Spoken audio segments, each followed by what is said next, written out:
पैदाइश, अकीका और ख़ानदान।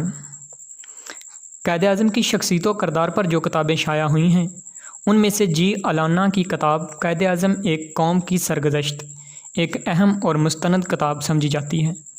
जी अलाना मशहूर शायर, मुफ़क्किर और अदीब थे और तहरीक पाकिस्तान के दौरान उन्होंने क़ायद को बहुत करीब से देखा।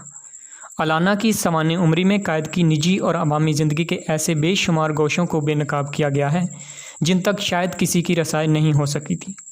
इस सवाने उम्री की तैयारी में जी अलाना ने तकरीबन 200 किताबों का मुतालिया किया और उन तमाम छोटे बड़े मुल्की और गैर मुल्की अफराद से ज़ाती तौर पर मिले जिन्हें क़ायद-ए-आज़म के साथ रहने का मौका मिला। ये देखना भी ज़रूरी है कि जी अलाना कौन थे। जी अलाना ने अपनी सियासी ज़िंदगी का आगाज़ सिंध मुस्लिम लीग के जनरल सेक्रेटरी की हैसियत से किया। फिर वो आल पाकिस्तान मुस्लिम लीग के फ़ाइनेंस सेक्रेटरी बने। वो कराची के मेयर और मगरबी पाकिस्तान असम्बली के रुकन भी रहे। क़याम पाकिस्तान के बाद उन्होंने chamber of commerce and industry की बुनियाद रखी और कई साल तक इसके पहले सदर रहे। 1962 में उन्हें अक़वाम मुत्तहिदा की जनरल सेक्रेटरी की कमेटी बराए इक़्तिसादी अमूर का नायब सदर भी मुकर्रर किया गया।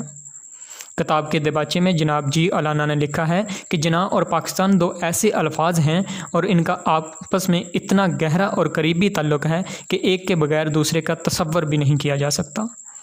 लिहाजा हयात क़ायद-ए-आज़म दर हकीकत क़याम पाकिस्तान की दास्तान है।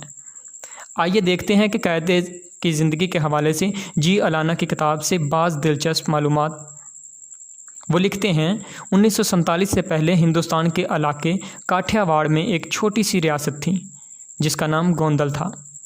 1857 की जंग आज़ादी से 6-7 बरस पहले क़ायद-ए-आज़म के वालिद इसी रियासत के एक गांव पनैली में पैदा हुए जिसे बाज़ किताबों में पोनैल भी लिखा गया है। क़ायद के दादा का नाम पूंजाबाई था। गांव में रहने के बावजूद पूंजाबाई खेती बाड़ी के बजाय चंद खड्डियों के मालिक थे जिन पर कपड़ा बनाया जाता था। पूंजाबाई के 3 बेटे वलजीबाई, नथुबाई, जनाबाई और एक बेटी मनबाई थी। जनाबाई अपने ख़ानदान के पहले शख्स थे जो गांव से गोंदल शहर में तजारत के लिए गए और छोटे से कारोबार का आगाज़ किया।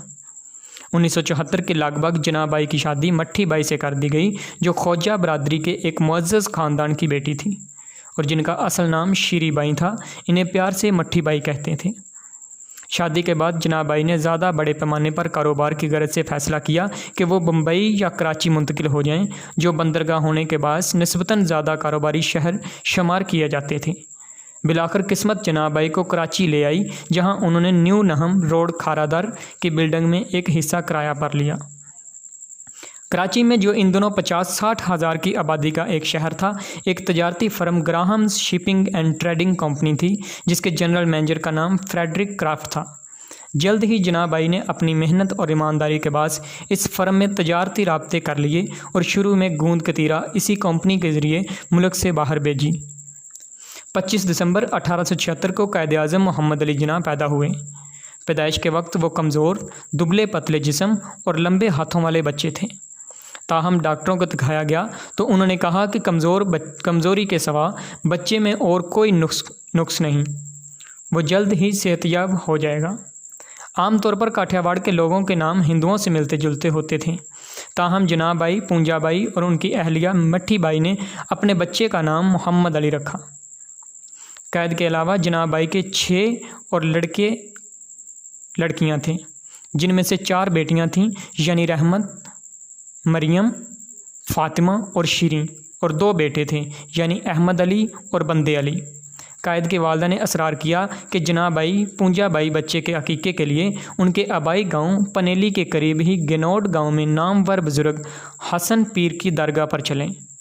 इस दरगाह पर वालिदैन बच्चे को अकीक़े के लिए ले जाते और बच्चे के सर से बाल साफ़ किए जाते तो माँ ख़ास दुआ मांगती थी और हसन पीर की दरगाह को मानने वालों का अकीदा था कि उनके मज़ार पर जिस बच्चे का अकीक़ा किया जाए और माँ जो दुआ मांगे वो कबूल होती हैं। दोनों मियाँ बीवी बच्चे को लेकर बादबानी कश्ती के ज़रिए कराची से रवाना हुए और काठियावाड़ जी की छोटी सी बंदरगाह दीर अव्वल पहुंचकर उन्होंने गेनोड जाने के लिए बैलगाड़ी किराया पर ली।